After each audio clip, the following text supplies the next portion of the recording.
Hello and welcome to the latest episode, the 60th episode of the Brothers in Red, formerly known as the Dub Sessions podcast, presented by me, James AK, LFC_J Dubs, and my brother, Ben Double, aka Dubs_LFC. How are we? Mixed emotions, isn't it? Mixed emotions. That is the perfect Chasing Status song to describe how we're currently feeling. Big up, big up, big up. Yeah, mixed emotions, definitely. 100%. A lot going on at the minute, both within the Premier League, within Liverpool, within the fan base, within the squad. Yeah. Sort of. It's all a bit up and down. It's a roller coaster. Life is a roller coaster. We are bringing out all of the song references today. Yeah, Ronan is out. Yeah, other than the mixed emotions around the football, good week. Yeah, not been too bad. Nothing, no news. No, what do you have for tea? Like a kind of fajita. A kind of fajita. Yeah, Edward cooked it. Nice. I like. He makes like different seasonings, so he did like steak seasoning and stuff in it as well. Vibes. Nice. You? Yeah, we had a carbonara. Absolutely banging. Pro tip: air fry your garlic bread, little slices. Chef's kiss. Should we talk about football? Maybe. all right. Firstly, oh wait, no, that's the other thing. FA Cup on the weekend. Gonna elephant in the room. We got Brighton. Brighton away. Brighton away or Brighton at home? Brighton away, I think.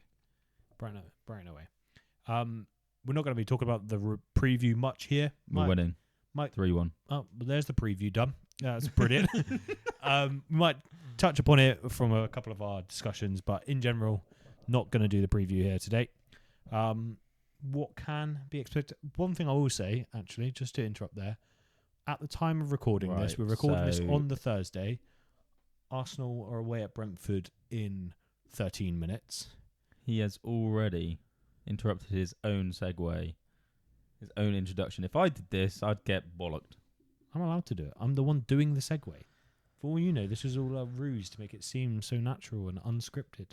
When I know really exactly wish I what had I was a video doing. of you on a segue now. I could just. You're the one editing it.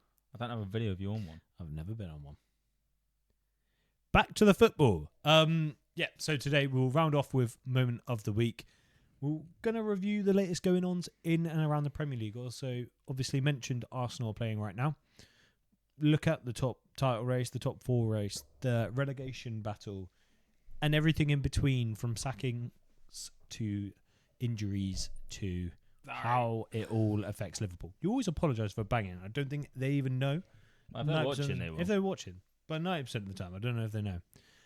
Anyway, we'll give our opinions on the Aluko controversy that has been going on at the minute. Let us know your thoughts on any of this and if you think differently or if you do agree with us. But first, we will deep dive into the recent results for the Reds, both the Man City loss at Anfield and the victory at the Stadium of Light last night at the time of recording. So, Man City first up. Quick summary. So 2-1 3-1 in the end? 3-1. No, it's 2-1. 2-1 2-1 in the end. We'll get on to that controversy. 90th minute winner, penalty from Haaland. I can't remember the goals already. Oh, I can remember Shobo's goal. Ridiculous. Absolutely ridiculous. And then their equaliser was flick on from Haaland for Bernardo Silva to capitalise on. How did you see the game in full? First half we were shit, second half we were in the game. Yeah? I'm pretty sure that's, from memory, that's how it was. Maybe we weren't shit, but we weren't us. We weren't playing well, shall I say. Yeah, I don't think we were clinical, but at the same time, I think we were a lot better defensively than we have been.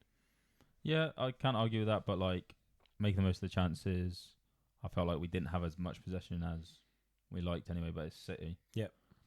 But then the second half, I think we were properly on top. We definitely gelled into the second half, and I feel like on another day, there's a 20-30 minute period there where Liverpool get 3 and we run away with it. This is the issue with this current Liverpool side, I think. It's literally taking the chance. It's the mentality of killing, like literally that killer finish, like just to, Until you put Shobo on a free kick, which we might as well jump straight into. I have an opinion on this, but not an opinion, a theory maybe. Do you think Donnarumma was right putting 2 people in the wall, or from that far back, like 2 people fair enough, or should he have put 3 people in the wall? I don't think it makes a difference. Do you think it makes a difference? I think they could have got rid of the. Like at that distance, you get rid of the wall anyway. So that he literally. The only reason is like on the trajectory. If there was no wall there, he'd be able to just put his foot through it. Yeah. He's got to put the dip on with any like 2 people there. But this is my point. There's literally, I saw the clip, like watching it live. I was like, "Ooh, I wonder if he's gonna regret that." Because someone asked him, someone goes, "Shall we put 3 in the wall?" And he goes, "Nah, just 2." And if you slow mo it, the ball goes exactly where the third person would be sat. He doesn't go over the wall. He goes to the left of it, and obviously outswings it. And I'm like, I wonder if he's looking at that and be like, I really, really wish I put Bernardo Silva just stood on the end of that wall. Yeah, Probably would have clocked him in the face, but you might have not gone for that. no, he would have had to have changed it. Yeah. But because it wasn't there, it was on, and literally inch perfect, like the most perfect. Donnarumma didn't even try and get it. He thought it was going. Was that? He thought it was going 100%. Yeah, 1,000%. Because it's bending out. It was just perfect. I think people are going to start taking Shobo way more serious than free kicks. They've got to. I've seen like 4 scored this year. Like, yep. Rice had Ballon d'Or shouts last year for 2. Two in a game, which were both incredible. Like, there's no denying that. These have been just as good. But now that and 4 in a Arsenal season. fans are putting them in with like the best midfield free that's kick got to takers. be bait, doesn't it? Nah, no chance. Like they're just deluded. Because the best free kick takers, and then you see the numbers. Everyone usually rises to the bait and replies with, and it's like, oh yeah, Juninho. I don't know the numbers, but like 67. Beckham 50. Yeah. Rice 2. Literally Sad. only the 2 in that game. Yeah, absolutely ridiculous. I'm not even going to entertain it. Their goal. So the first one, I'm trying to think of it. Haaland. So they sort of half counter Haaland. The ball gets whipped in by Semenyo, I think it was. Oh. And Haaland dinks it. We're coming out as a defence, and he dinks it over the top, and Silva just sort of slides it in the corner. I think it's a well-worked goal from them. Someone could have tracked Silva's run and made it more difficult, but it is what it is. I want to say just before that, the other end of the pitch, though, and I have this memory, and I might be completely wrong, but there's a moment where I think we fall foul of what I'll call Gakpo's niceness. There's a moment where it's pure cynical foul. It's Endo rugby tackles you. It's Maka sticks out a leg and trips you up. And Gakpo like half tries the challenge, doesn't get it, and lets the player go. Yeah. They counter, and it gets them up the pitch, and then they score. Obviously after a phase, and I'm not blaming Gakpo, but it's one of those situations where I think we've had it a few times. A Pep's team would have done a cynical foul, and Arsenal team does a cynical foul. Have you seen what Bernardo Silva tried to do to Vert? Yeah, literally. That is literally it. And if that happens, what happened to Verts happens. And it's like proof of it working, even if I hate it. If people are going to do it to us, you might as well join them. And I think Gakpo is one of the worst in the best, most complimentary way I can say about him. He's so honest. He doesn't foul. He plays football. Kick someone. And then, so we'll go straight on to the penalty. Don't really want to delve too much on the City game because I think we dominated largely. Other than Ekitike's header, that play between, I think it's Salah, Ekitike and we should have saw that. And it's like tiki-taka, and it just right on his head and just I think post. He's tired. Oh, we can get on to the Sunderland game in a minute, but yeah, he is dead. This is what, because he's playing as many minutes as Slot gives him every single week. This is where Isaac rotation would have been. Oh. This is why we got both of them. This is why we got both of them, and this is why we were happy with Jayden Downs as backup. Yeah. Sunderland more so than City. It was a pure game of whack Downs on. He's got the physicality. He's got the ability. He would have done a perfect job on the 60th, 70th minute. I don't get why we aren't chugging Salah up top. Yeah, I don't mind it. The only thing is who you putting in Salah's place. Well, it's Chiesa and Rio on the subs off the wing. Like, why aren't you using them? And I was thinking about that, and Rio is the only one in that game, and we'll get onto it because we're not actually on that game yet, of how physical they were. I would have been worried putting him into the lion's den, essentially. But at some point, he has to rise to it. Their penalty. Mm-hmm. What's your opinion? This was through ball over the top. In my opinion, Wait, no, because I'm getting mixed up. Now. Let me explain it, and then it should trigger you. No, I know what the penalty is. He kicks out of play. He's not getting to the ball, but they're still giving us a penalty. Mm-hmm. But then when that happens to us, what was it? Oh, it's the Salah thing. So yeah, I was right. So the guy thing. Oh, on the other end of the pitch. Yeah, that's what I'm saying. Like, but then I think that's to do with the red card and Showboat. Slot was saying. Yeah, that's the red card bit. So But the penalty bit is fails to control the ball. It's going out of play, but Ali tries to commit to it, causes the situation. Yeah. And he gives a penalty, and he's like, he's not getting the ball. And he's like, it doesn't matter.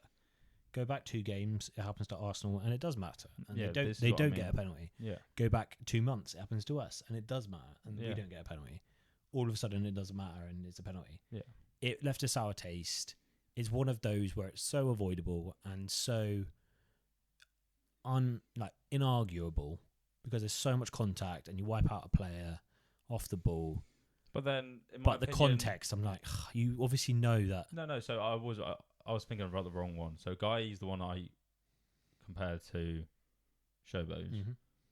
Silver on Salah. Yeah. No. How isn't that a pen? Yeah. Like, and people saying, oh, it's only a little tug. I'm like, you try running as fast as they do in the situations they do, and one little tug will throw you totally off balance and make you go down. Yeah. And that's what he does. He held on long enough, like short enough to not get given a pen. It was a pen clear as day. He was getting to that ball, and as Slot said, 100 times out of 100 times, he's scoring that. And for the Guehi one. And that one. So both of them. So we'll go on to the Guehi one next, because the Guehi one's even bigger for me. So referring to your penalty, that one, if that's a pen, then the other one has to be. Yeah. But and we talked about the 2, what I'll call red card opportunities then. So in my head, I accept it's a penalty because it's just so clumsy and so inexcusable, but I just want consistency in the game. So if you're going to give that as a pen, we get a pen a few months ago. Arsenal get a pen a couple of weeks ago. Like, that sort of thing should be so consistent. And yet it very commonly seems to fall City's way. 100%. It's always City's way. The red cards. So we'll start with the Guehi one. Salah receives the ball. He didn't get a red card. But no. Just red card shouts. Salah receives the ball on the turn. Like, I think he has been so incredible at either bringing the ball down and pass it off the last couple of games, or being like, you think I'm bringing this ball down, I'm going to make you look like a mug, and I'm going to turn you. Yeah, 100%. And he's been genuinely phenomenal the last couple of games, just back to Salah-esque. Turns where he literally leaves him for dust, and then rips his shirt, pulls him down.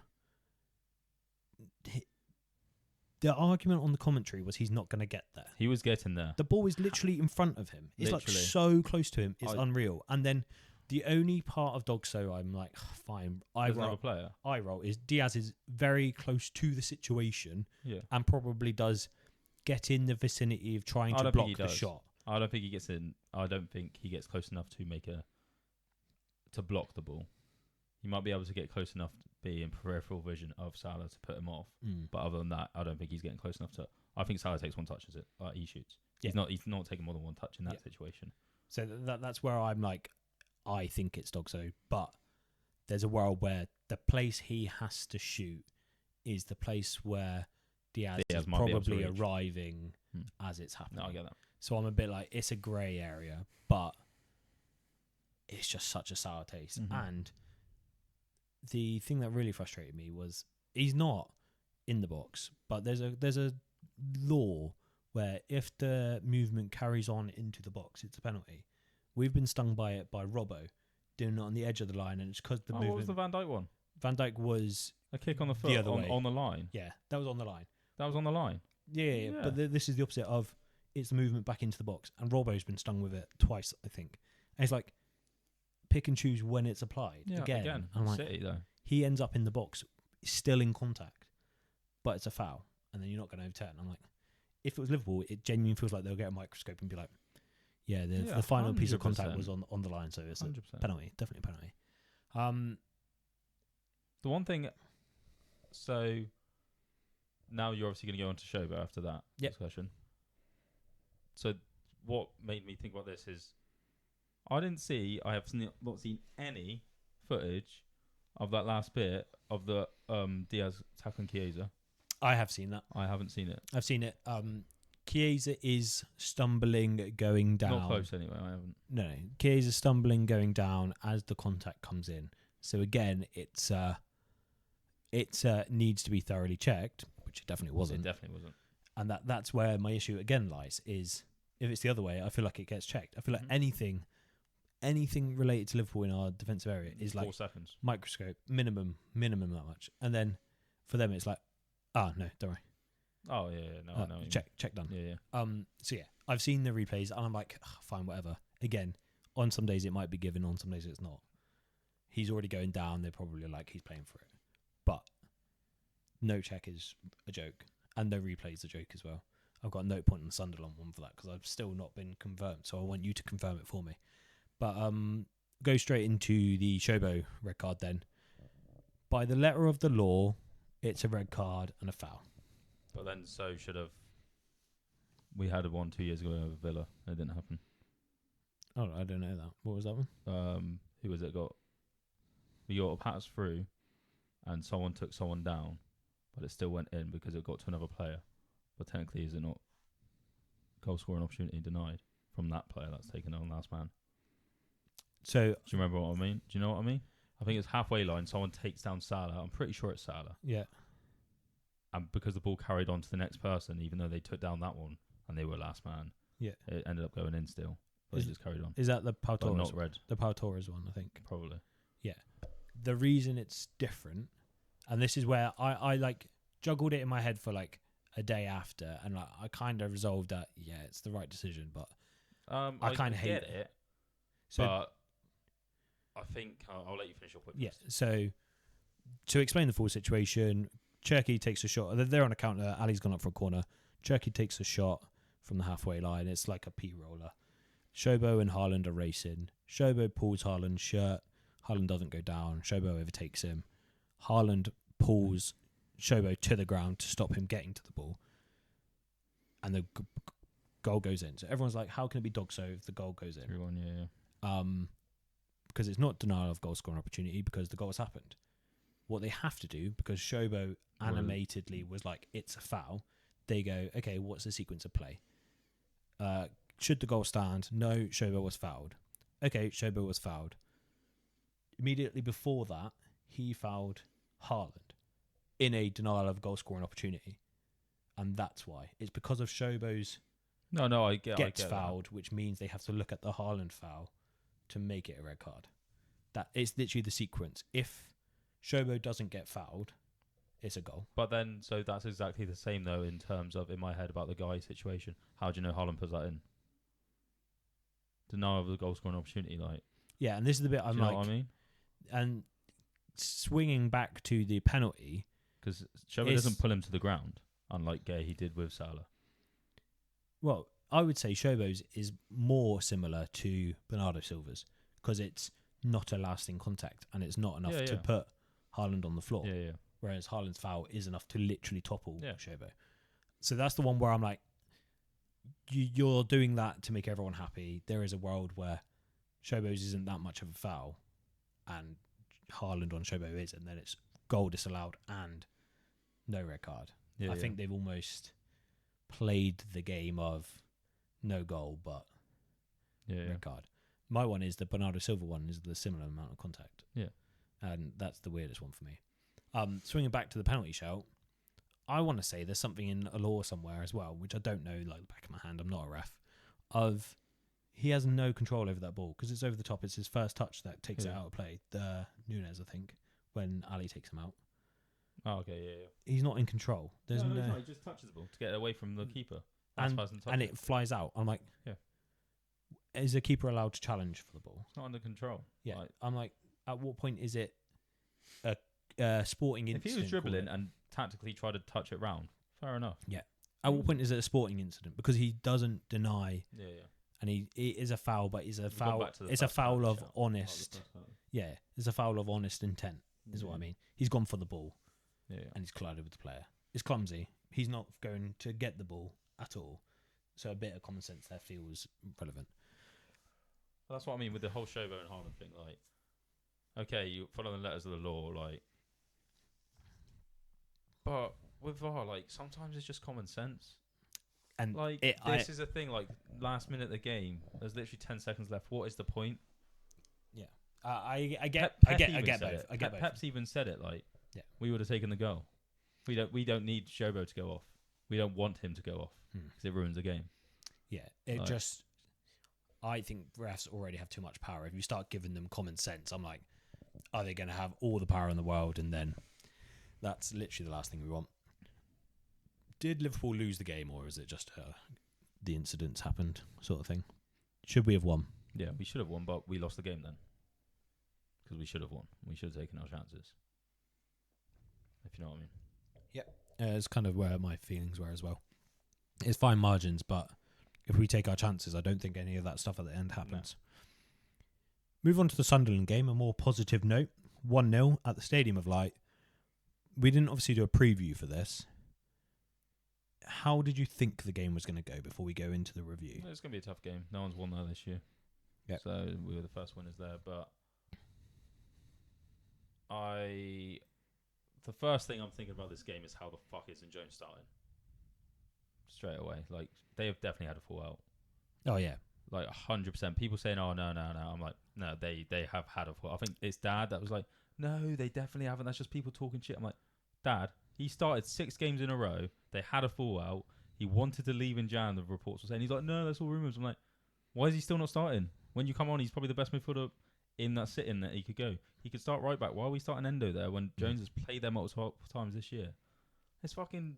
There's a world where, and I completely agree with you for what it's worth, of he doesn't play Jones at right back because he needs Jones to come on.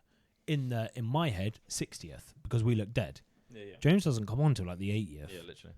And I'm like, that alone screams it to me as well. He was one of the best players of the pitch when he came on. Jones is like I'm coming on when you need it at 60th and then control it. He didn't come on until so late, and so yeah, that's the part that I'm less so the right back is the subs, the timings of the subs. Yeah, they are very late at the moment still, and I'm just like, and with our injuries and with how I'm sure 90% of the players are in the red zone, I'm like, you need to be using your squad 100%. Like way more. Even if you don't trust them totally, you need to trust them. We'll jump straight onto that point because it's a later point on the thing when I noticed Ekatike flagging. Literally more than flagging. He literally cannot run for the ball. Well, you can tell by his decision making. Like, I think there was one sprint on a counter or something, and he cuts in, and it's of such a heavy touch. Yeah, that's not Ekatike. No, that's him because he's shattered. Yeah, he takes that heavy touch. And a couple of passes are like just behind the player, or just too long, or things like that. Or there's a ball right in front of him. He's just like, yeah, whatever. And I like people could look at it and be like lazy, entitled, anything like that. This guy is literally like bursting. 100%. He's so fatigued. Lack of a full preseason probably with the team. Yeah, you can tell he's literally so unbelievably fatigued. And I know we don't have the rotation, but that Chiesa sub needs to happen like quarter of an hour earlier. This is what I mean. Literally so much earlier, and that's the Chiesa point where and Jones on, and it just lifts everything. Yeah, and like I think. Wait, was it Chiesa then Jones, or was it Jones then Chiesa? I think it was Chiesa then Jones. Yeah, I think it was as well. Jones is pressing. Yeah, because Jones came on for Gakpo, who again, I think Gakpo's been really good for 2 games. I think he's been quality. Getting to the byline, creating chances. He is driving. He's played a lot better, but then again, I think his decision making, like his pass, like when he should have passed the Wirtz on the counter, and where it was like 4 against 3 or something like that, and Wirtz was wide open on his left, and he went to pass to him, but he took too many touches before passing to him. Fine. Yeah. It's like those situations of like just too slow on release. Yeah, I don't. Some decision making that I'm just like, oh, it's painful. Yeah, I don't disagree. But he's played a lot better. Yeah, I've given him flowers for that. I don't disagree at all. I like you say, he has definitely still played a lot better though. Until he's dead as well, and literally you see him in a similar time period of Ekatike, and I'm like, he is literally not running for the ball anymore. And then Jones comes on, and it's like, we need that like 10 minutes earlier every single time. And I appreciate he doesn't want to burn through his backups as well, but you're making the issue so much worse. 100%. And whatever Calvin Ramsey has done, I just don't understand. I don't like that. So this is one thing I'm really struggling with, starting the way he's treating players, and not even that, the way he speaks about them in the mid-press. Yeah, you don't throw them under the bus. Even if you don't rate them, don't say anything like that in the press. They're your players still. They're at your club. And if I'm Edwards and Hughes, if I'm trying to play Moneyball, if I'm trying to do that, You play Ramsey. we sell Ibe because Klopp's like, he's the best striker in the world. Klopp Yeah. for years, Origi is the shit. Oh, look at who we got. Like, who is it? I for 15, I think it was. Slangy for 30, was it? Then we no. So what I'm on Stewart. Oh, yeah, it was like Kevin 20, Stewart, 20 was it? mil to Sheffield. No, I think it was 15 to Hull because Robbo came the other way for 8. Oh, okay. Like we made profit on the exchange, Right, okay. kind of thing. I think that was the same sum we sold him. But yeah, it's just like those kind of players that you just play them and You play them and you also big them up 100%. and you give them a bit of an ego 100%. boost and you make them feel good. Other than potential fatigue, which by all accounts after the Crystal Palace game, Calvin Ramsey was shattered and was incapable of playing for a few days, a week, whatever. His performance in that game was literally of a Premier League starter. 100%. Not necessarily Liverpool starter. No one is trying to say he's going to be our starting fullback. But when our 2 starting fullbacks are injured, Then yeah, your and Gomez is youngster just got right back back, from injury. your next Conor Bradley, absolutely. And like people were saying, like you would want an Endo there. And don't get me wrong, Endo was ridiculous last night. Had a good game. Like so phenomenal. He doesn't get injured if you play right back there, No. and he comes on and helps with the brutality of He doesn't get injured if he plays Jones there. seeing out a game. No, yeah, Like, you've chucked in Endo almost to make a point. Yeah. Like, that's the thing that's, like, even, like, more bitter. Like, Endo's started probably, like, 2 games this year, 1 game this year? In the League Cups and stuff, I'm guessing. yeah. And you just chuck him on to be bitter. Yeah, obviously it's not. I to know be it's not bitter. just that, but, like, It feels like that. it feels like that, like... It feels Endo like had a good game. It feels like there's nothing against Endo. no, absolutely not. It feels like he's saving face. Yeah. Endo had a ridiculous game, and I genuinely would have gone top 4 performances in the whole team. I thought the team was ridiculous, but he's filling in that right back as a holding midfield / centre back maybe, and he's winning every aerial duel. He is rugby tackling the player if he gets past him without getting a yellow card. He is in every duel. He misses a ball, he goes back and he wins it back. He was a joke, and while getting injured is him saving a potential shot on goal. Yeah. I am absolutely gutted for him, and he's one player that 100%. people keep saying he's not good enough. He, not single-handedly, because it was a massive team effort, but one of the big stories of last year was every single time Endo came on, it was the whole Rafa Benitez meme of like putting his glasses away because of how he just shuts up shop. He starts any progression. He is a destroyer. And I just don't understand how we're like, we can't fit him in. He does the job, the basics. The weirdest thing with this is like Slot actually rates him in that way. Slot actually, you can tell, likes Endo. So it's even weirder that he doesn't use him. Yeah, I don't know. But so talking about player availability, our right back position is cursed. Joe Gomez is back. I really would not be surprised if he's not fit for Brighton, because he wasn't meant to play at all. He's playing Ramsey against Brighton, I reckon. Do you think he will do that now? It's the FA Cup. He needs this though. He's put FA Cup on the same pedestal as Champions League in interviews. He's like, they are the 3 most important things. I reckon he does. I mean, to an extent, he has to. Yeah. There's a world where I'm like, Do you play midweek? Champions Champions again? Oh no, because that'll be playoff. don't know actually. I don't know if we do. I'm gonna check. I'm hoping we have a week off because that would be a lovely break. But yeah, well, we got that's the right. I went to Brighton on the 21st of March. No, we got a week off against Forest the week after, who just sacked Sean Dyche, which my god, the last time actually falls in our favour. Well, no, because they'll get a new manager bounce. Oh, I don't know though. If they don't replace with a Sean Dyche. Sean Dyche played against us this year because they beat us, didn't they? Was it 3-0, wasn't it? Something like that. It's because they just got rid of the other one, and Sean Dyche came in like 2 games before. Yeah. But that's Sean Dyche. That is literally at a moment where Liverpool can't play against a low block and concede set pieces and long ball counter attacking, and they go, I know. No, the bold guy, that's whole philosophy is those 3 things. I think it was more just the new manager bounce. I don't think it was those things. I think we had effect on that losing 3-0 though. But yeah, anyway, we're not reviewing that at all. Back to the game then. So for me, this is one of the most confidence building games I've seen. For me, the attitude was immense. Every single player, like Ibu back to back to back phenomenal games now. I think he's just been a wall back there. And Virgil and Ibu's ability to win every single aerial duel, especially against a Brobby, who was a proper. I'm going to call him a Sunday League striker, and that's not meaning offence, but he's one that's going to get into you and make you have mistakes, and they just dealt with him with ease, basically. Obviously, he had a couple of good chances, but ease in the most part. And then, I couldn't fault pretty much any player throughout the game. Yeah, every player to a fault. I would rather not pick out any individuals because I think everyone did ridiculous, but did you have anyone to pull out specifically? That will be mine every game. And I thought Salah had a really good game. I think the only thing with Salah is his yard of agility now. But you could see him pressing and trying to press. And I think his age is... I think I've said it before, where this is where they move Messi and Ronaldo into midfield, but into the centre. And I think that's what Salah's age is telling him to do.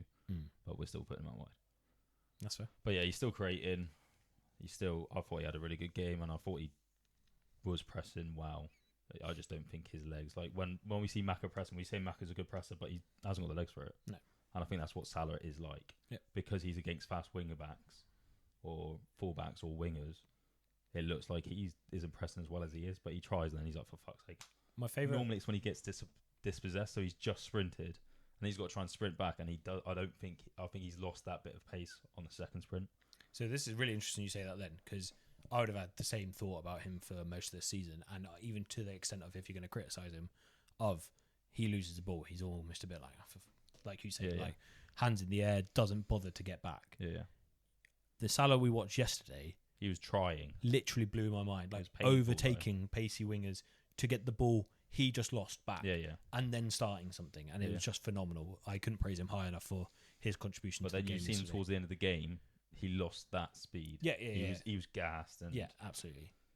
The only thing, and it's the most ridiculous thing about Salah to say, he doesn't shoot enough. He doesn't shoot enough, and then when he is shooting, it's chances you just know he can take with his eyes closed, and it just isn't falling right, or he's trying to do something weird, or he just misses, and you're just like, Salah from last year will probably be on 20 goals by now. I think. And like I agree with you, not shooting enough. And then when he is shooting, I'm like, the choice of your shot and the choice of when you shoot. I'm like, some of that. Like I think there was a time where I don't know what game it was, but he should have just hit it with his right foot instead of trying to hit it with his left. It was game before last. It was game before Man City. I can't remember who we played, but it was whatever that game was. And he goes outside. He's literally next to the goal. Instead of putting it his right foot. If you put it his right foot, it just goes in, and he does left foot, and he just goes past the post. And he tried to hit it with his right foot. This like Sunderland, I think it was.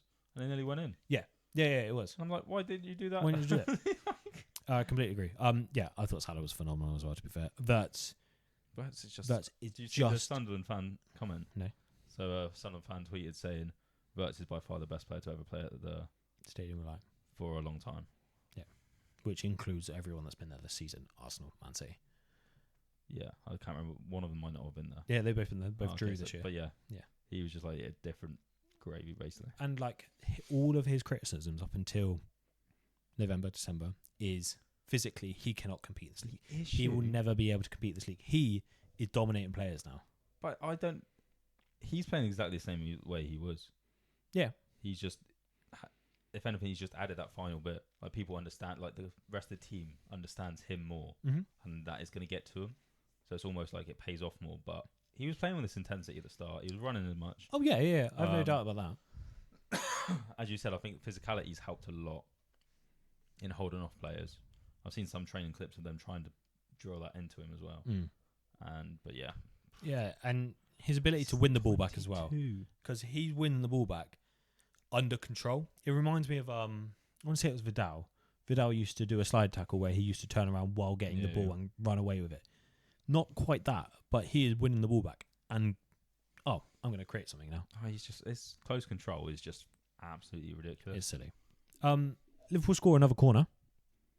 Salah matches Gerrard's all-time assist for Liverpool. But apparently assists don't come from corners. Oh, I didn't even hear that. I don't listen to the commentary. I don't listen to the commentary. Oh, it was absolutely hilarious. I saw the reaction. I was like in my head, I'm like, that has to be like a twist or a bait or like a twist. Did you go and A listen twist to it on or it. not?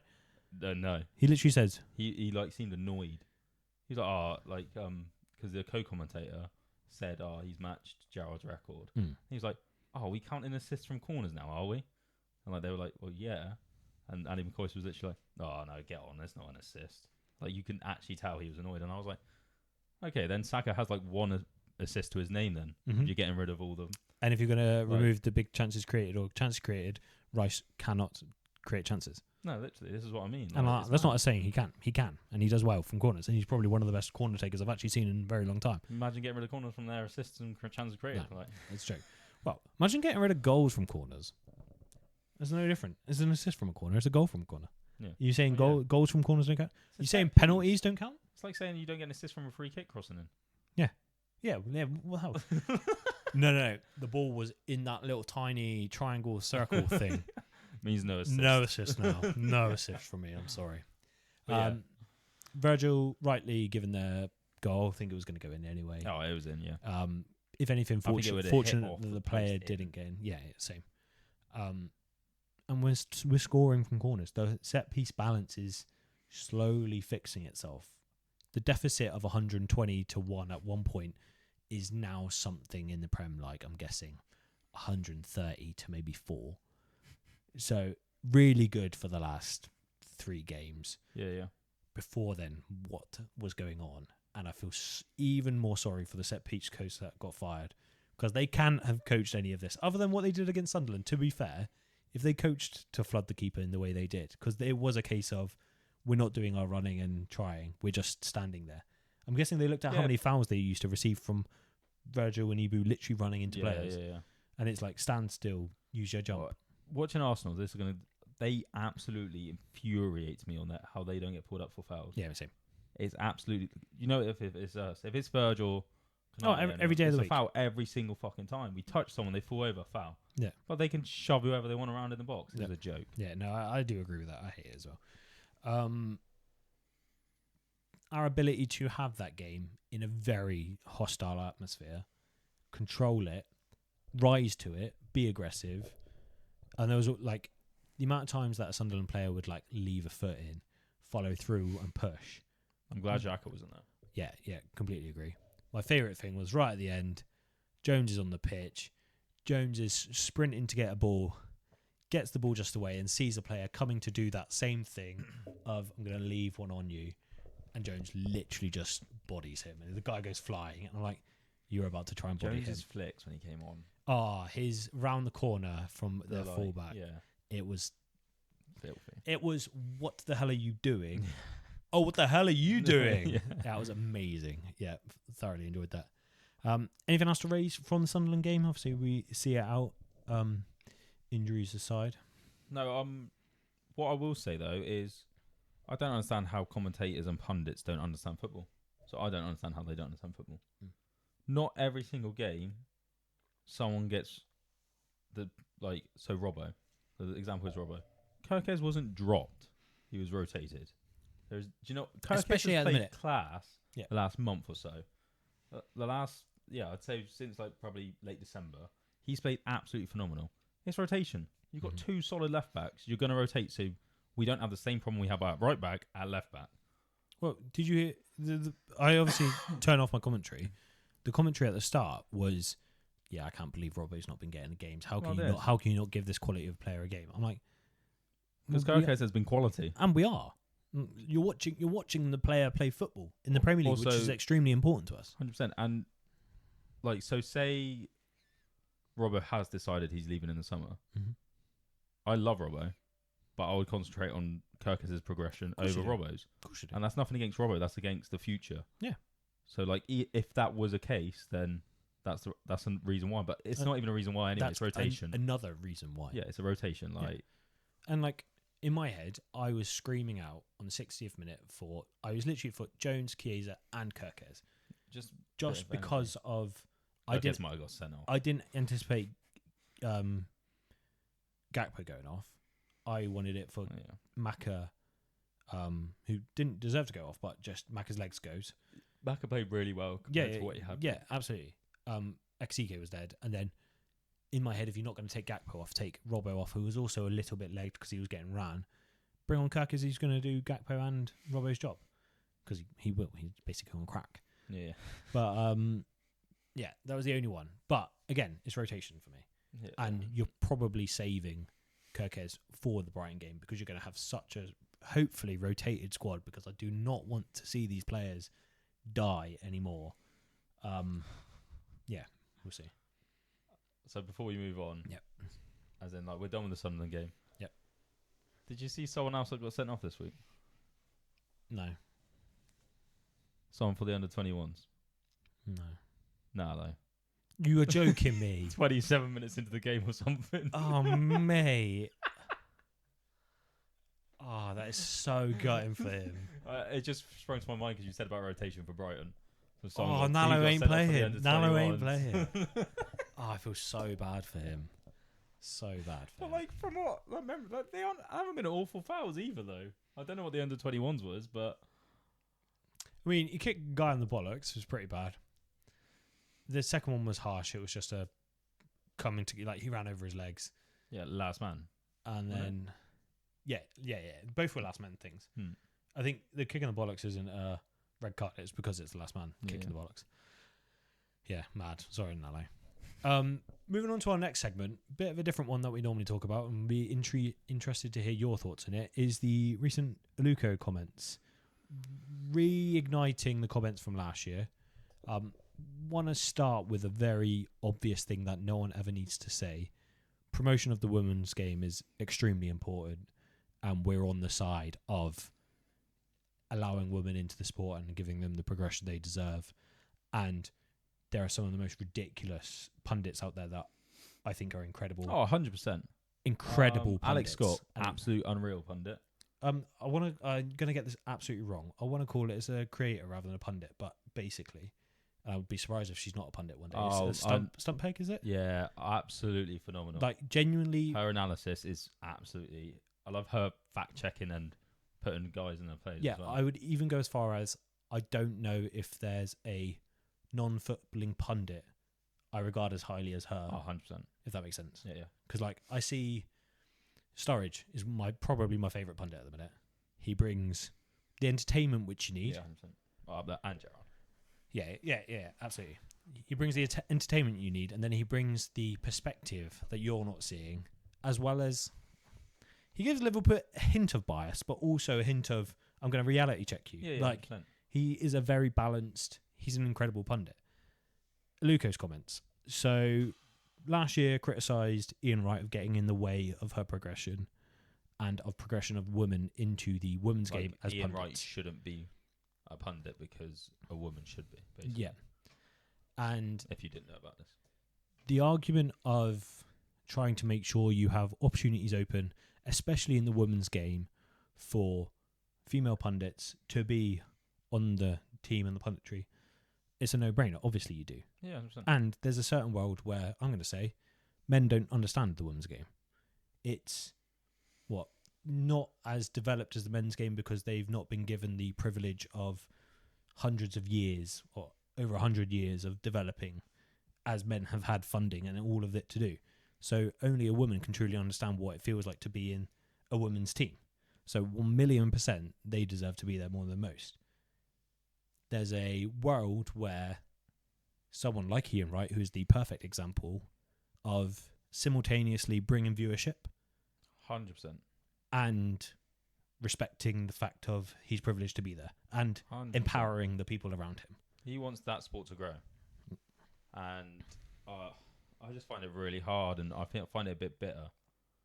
Like, yeah, I don't know. It's a hard subject to talk about, and she just comes across a bit bitter. As we've named, like, other females that are, like, really good. And I don't even get the point because in her recent interview on... This was before the TalkSport one. She mentioned the other guy. So I think it's for the Euros. There are two. Anua, wasn't it? Yeah, two females and one pundit. And Ian Wright was one on the male 1-on-1. Ian Wright was on the BBC. Anua was on the ITV, I think. So it's two females to one anyway. So it doesn't matter. Like, yeah. Do you know what I mean? And also the comment, I don't know what level he's played at. If someone said that about her, like, what? the backlash that would. And obviously, and we had a discussion about this. Obviously, it's different because of how many caps she has, and I accept that form of credibility to a little bit. But if There are some men that wouldn't know who she is.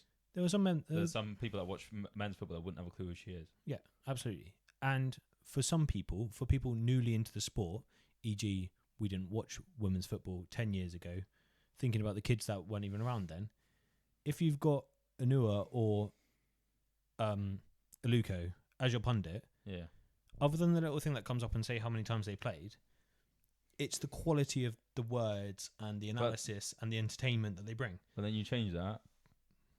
You put Ian Wright in that situation. If it's Ian Wright or Aluko, like, you can have a bigger audience for Ian Wright, as in, like, you will draw young lads in to watch it. Like, I think Ian Wright is just... I don't get how she can chuck him under the bus. Out of everyone, is the wrong guy to pick. Yeah. For this argument kind of thing. And I've seen, like, lots of debates about it, and, like, to improve the... Like, she should give it... Like, she said that he should have given up the job. 100% for her and all this kind of stuff. But that... it's just such a hard subject to talk about. And someone... I think I read a comment the other day saying something like, men have progressed the game for so long over, like... As you said, like, for how many hundreds of years? 150 years. Well, when was Liverpool founded? Progressed that year. And 1892. Yeah, I was going to say 93. So yeah. But... And the women's game's obviously growing and growing and growing. But obviously a lot of these women's teams are attached to the men's team anyway. Mm-hmm.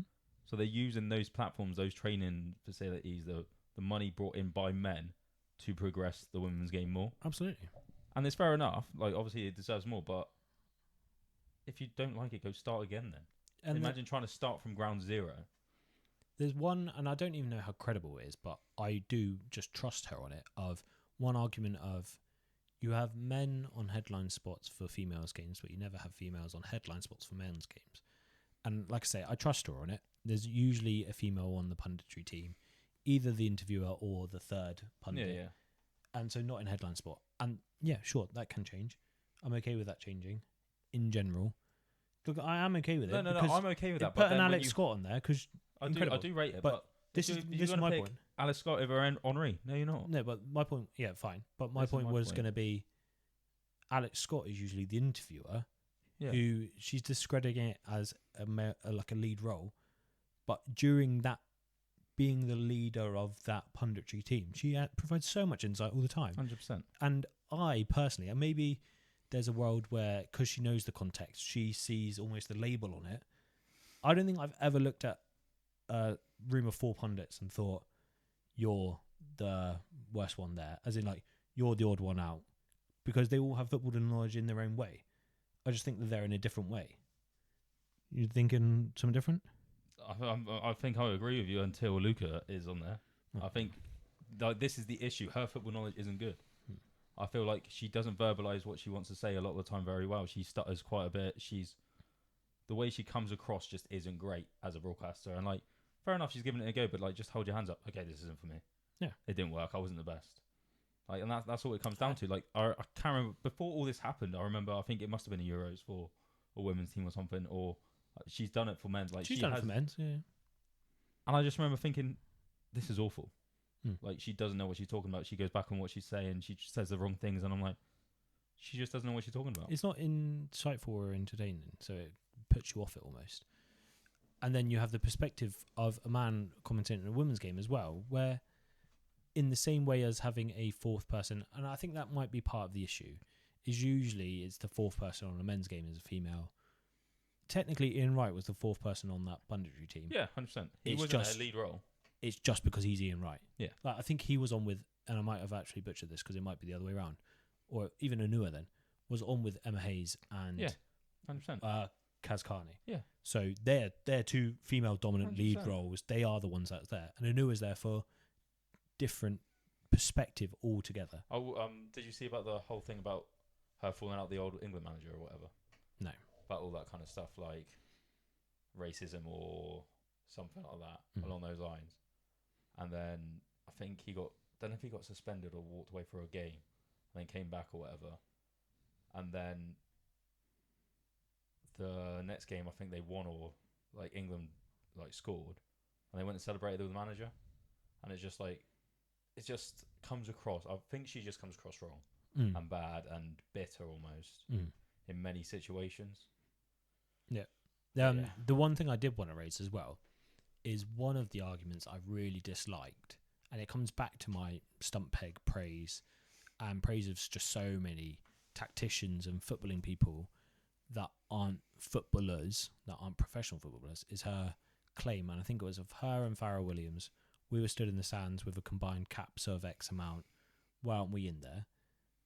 When caps don't mean you're an entertaining and factual and insightful pundit. And that's not to say her and Farrell Williams aren't. That's just to say that doesn't mean that someone's who's not got caps isn't. And using caps as your benchmark for whether Does someone... Wenger have any caps? Well, using that as your benchmark for whether someone can provide insight into the game is such a bad benchmark to use. I think this is what Simon Jordan tried to say when he spoke about the DEI. I think he was saying like it needs to be on merit on your broadcasting ability. So obviously, say her argument for caps, that'll get you a look into broadcasting. Okay, you must know something about football, and she does, and the insight of the women's game, absolutely, no doubt. But once you get to the broadcasting, then you get seen in the broadcasting like, can you verbalise your knowledge, basically? And she may have the knowledge, she will have the knowledge because she's played, but she doesn't verbalise that and come across in the right way, and then you're not guaranteed to keep your spot. And then if you can't also have the chemistry and the banter with everyone around 100%. You as well. It's meant to be entertaining and knowledgeable, and that could be all in one. That could be a pressure thing. That could be all right. It's my shot again. It's not for you. It's my shot again. Everyone tries new jobs. I really want to do this. It's not for you. And then move on. And it's why Sturridge is like my favourite. It's just how engaging he is. 100%. And then Keane, he has his brand in his own way, so engaging. Watching Emma Hayes again, her footballing knowledge and ability Alex Scott, like, that is the one Alex Scott. female one that sticks out for me. A few times I've seen her absolutely phenomenal. She'll break down a game and break down situations. I'm like, you know what you're talking about. Yeah. And the fact that it's even women in the sport that are calling this out. So Laura Woods was one of the 100%. leading voices of the caps don't mean you can talk about it and be a broadcaster. It just doesn't mean it. You're a professional football player and an excellent football player. It doesn't mean you can talk to millions of people. You can say your point about Suakota? Oh, yeah. And one of my... So come back to the caps point. Asuakoto is widely known as the person that played all of our dreams and didn't want to be there. That's why I have a loathe for him playing football. He did it for a job. Not for a person, for the person playing football. Good enough, had the gift, got interviewed. How much are you enjoying football? How much do you love doing this? He's like, I don't like football. He's literally, it's my job. I get paid to do it. I don't like it. I have to do it. Along those lines. Asuakoto would have got many caps and played at a very high level for Spurs. Does that mean that he deserves to literally talk passionately about the game? Just caps. Caps alone isn't it. And that doesn't mean, and this is really important, Aluko is very passionate about the game. She has the caps. In her head, she has the knowledge. She knows how to play football. She knows what's going on the pitch. For one reason or another, it's not coming across to the scene. Across the screen, it's not happening in there. She's not being picked for a reason. And people are being picked. And there is a really fine line of, I really want to, don't get sucked into that whole being oblivious to institutional either racism or sexism or anything like that, because I think it is fundamentally really important to make sure that these situations are discussed and pushed through. But when you have incredible pundits doing incredible jobs and still booking the incredible jobs, I think if you said this 20 years ago, she'd have a point. Yeah, 1,000%. Even 10 years ago. But I don't think she can say it now. No. I think with the opportunities that are being given and people are taking, we are seeing more women in the men's game, and there's less men in the women's game punditing. As you're saying, we're saying one each time. Before it would probably still been 2 or 3 and then one female. Whereas now it's still back to, do you know what I mean? And I think about even typically, and this might sound absolutely ridiculous, but I consider Soccer Saturday, the panel show, 100%. That is a classic, like your typical football fan that doesn't even want to do anything other than watch people talk about football. I don't watch it. Every now and then it's on in the background, but I don't care. I know of people that do listen to it. I think there's 2 or 3 female people that commentate games on there, and you have people at the grounds and all of that, and it's such a positive thing about how much it is progressing. And then to shoot down again, to fall back to the worst point of all of this, to shoot down Ian Wright, who is one of the biggest voices for it. You're like advocates for it. Yeah, exactly. It's like it just makes it all feel and come across so wrong. 100%. So I think she's just bitter and is unable to accept that she's not a good broadcaster. Yeah, I think she has a wider structural point that needs to be listened to and understood, and also compare herself to Wayne Rooney. We're not going to go that. We're not going to give that credit. But she has a wider structural point that needs to be understood and followed through and maintained, and make sure that the women's game is promoted both in men and women's football. There's value everywhere. Can I just say... Just needs to be done right. If she didn't throw Ian Wright under the bus, she would have probably had another chance to prove herself. But, like, blowing this up the way she has and blowing it up again... It's the second time. No one's going to touch you. It's the second time. But like, she might have done it the second time because no one was going for her. But yeah, that wider point still stands, though. It's still super important. It just needs to be done in the right way. 100%. And if you're going to... Depends what you care about. If you get given the shot, just make sure you're good at it. But at the end of the day, she just wasn't a good enough broadcaster. I'm not even going that way. But if you're... Depending on who you care about watching these games, this is the wrong...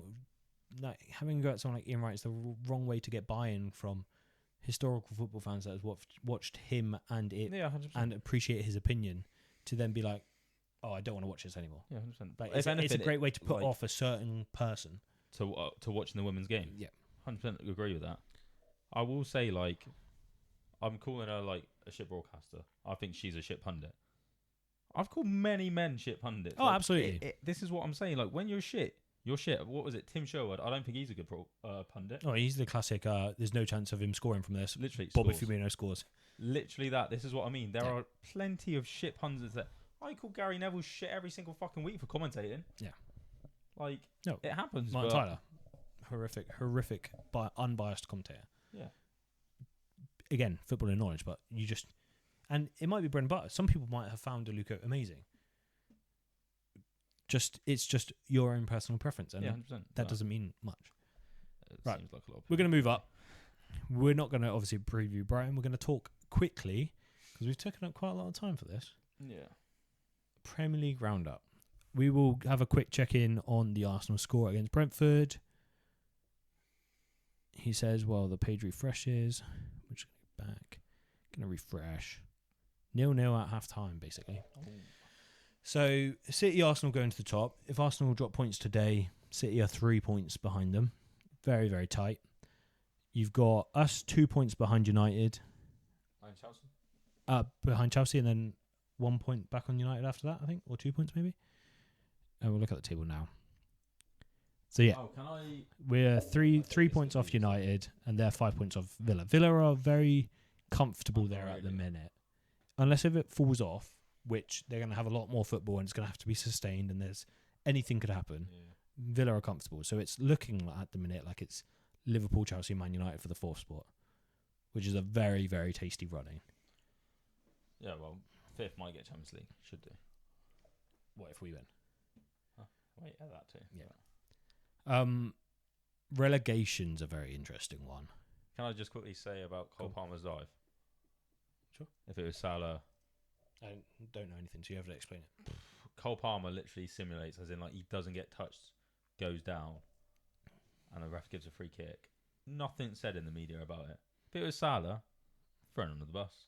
It's absolutely disgusting. The fact that I haven't heard about it shows everything. It is absolutely disgusting, the dive. It is... I couldn't even believe it. And the fact that Salah gets called a diver for some of his stuff, and I'm like, he's literally being assaulted to the ground and not given anything. Salah gets penalised for more fouls than people like, and the foul to ratio where Salah gets penalised versus how many fouls are on him, it must be like 100 to 1. Like, he gets penalised every single time there's a sniff of a foul, and he literally never gets fouls. Yeah, ever.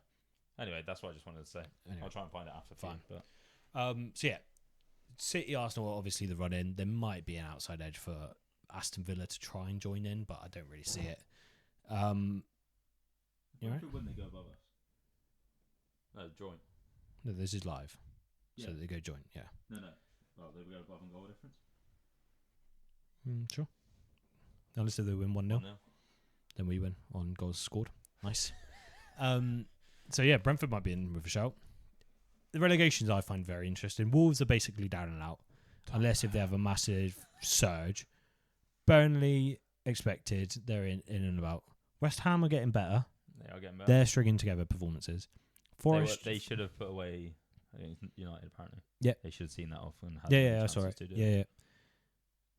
United at the end looked really good. They looked like they finally clicked, but it was just too late. Forest just sacked the manager. Spurs just sacked the manager. Leeds probably ending where they aimed to get. Yeah, I reckon that's about right. So Spurs and Forest, if they don't sort it out with a new manager, I've not seen any rumours of who's overtaken both roles. That's tasty. Apparently, Deserby to Spurs. Why is it Marseille sacked him? No, they haven't got rid of him, but they'll just go buy him. Interesting. Again, you're taking... Does that mean Greenwood's coming back to Spurs? Nah, I don't think He's the only manager that's going to play under him. Yeah, I don't think they would, though. I don't think Spurs could. The thing I would say about that, though, is you've taken Brentford, who systematically is the type of team that survives when a manager leaves, a.k.a. they're currently almost going to go joint 6th, and you're trying to replace him with the same for Brighton, a Brighton manager who, yeah, they're down there, but I don't think that really fairly reflects their season. It's not going to solve all of your issues. No. There's a systematic thing there for Spurs. What are you looking at? Just some points. Yeah. So yeah, this year who we had? We've had United sacking, Spurs, Brentford, Chelsea. Is that the 4th? Is that it? Forest, so 5. Forest twice, isn't it? Forest twice? Yeah, he started with Nuno. Start of the year. And then Dyche, and then, yeah. Wolves. Forest twice. Wolves got rid of theirs. I think, Burnley? I'm unsure about Burnley. Unsure about Burnley. All of a sudden, almost half of the league have lost their manager. And yet Arne Slot's still in the job. Says a lot. Don't wind people up. There's got to be something fundamental there because everyone's just dipping. Did you see Tuchel signed a deal today? 2028. Why? Because United go for him in summer. My tinfoil hat theory is there's literally 2 high-spending clubs, 3 clubs in general, currently without a manager. 3 or 4. Probably 2 or 3 that Without a manager? Carrick's not really a manager. Oh, yeah. No, yeah. What, other ones? Chelsea, they got him, but he could even quicker go Spurs. back to thingy if Tuchel's coming in. Also, there is a rumour that Pep might leave this year.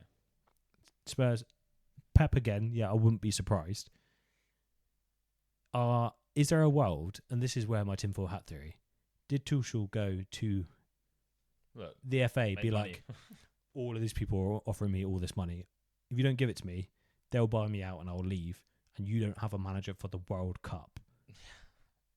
Or I sign a 3-year deal and you give me more money. And they're like,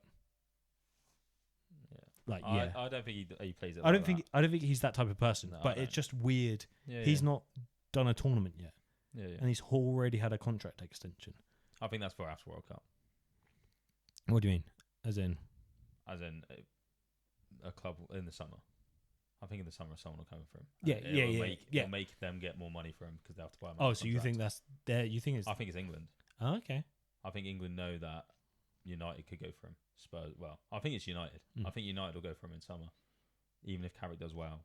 I still think United will go for him, and I think England went to Tuchel saying, "Sign this." Buyout clause, get us more money. Fair. They know United will pay it, so also fair. Anything you want to cover on that? Didn't really want to go into too much detail, just general look. And we'll see where we end at the end of the season. Your moment of the week, fine sir, before I wrap up.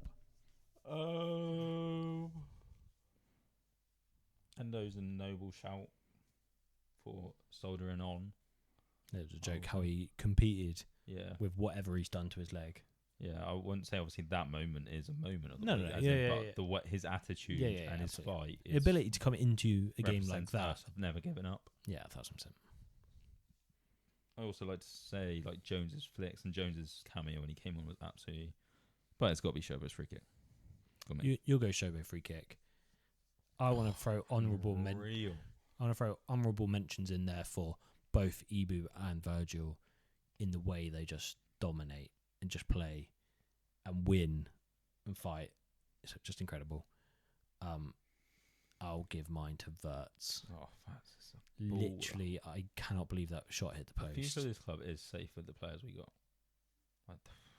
Yeah. As long as You Shobo's see safe. Gerrard's? What? They Gerrard asked... saying he wished he played with him. No. They asked Gerrard essentially, how can they spend that much in the summer and then blah, blah, blah, be where they are now? Are they going to have to sign more players? And Gerrard literally is so eloquent with his reply. He's like, there will be movement in the summer. He's like, they've got to refix this balance of this team. They've got to do this. It's not going to be your big names, but they're going to fix the balance. He's like, and if they buy the right players, this Liverpool team can win the league next year. He's like, so like, and I know Sure he's a of it. fan, but he's so like, I can see it. Yeah. I can see the players. I can see Ekatike. I can see Isak. I can see that. 100%. I can see bloody Leone coming back and just dominating the whole entire. Jacket coming in. Oh, have you seen he got injured? Has he? Yeah, I didn't see I want that. to see he broke his wrist or something. Oh, that's right. Yeah, he'll be out. That doesn't affect Out the for a wrists. while, but I yeah, don't care about wrists. You can True. break as many wrists as you want. rest up, mate. Just don't take throw-ins in your life. It's fine. All right, so you're Shobo. I am Verts. We both are Endo because Endo deserves all the praise. Absolute warrior. Anything else? No, all good.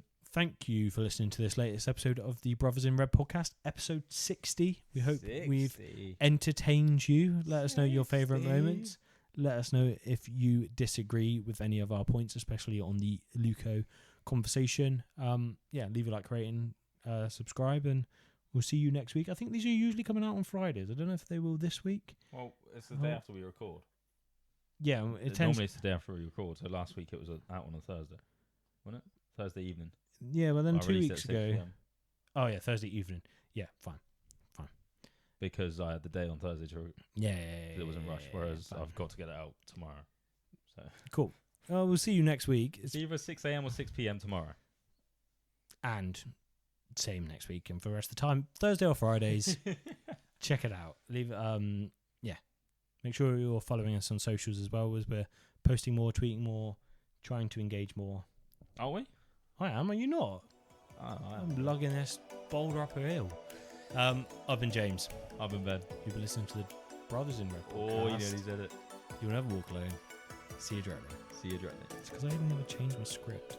It still says dub sessions.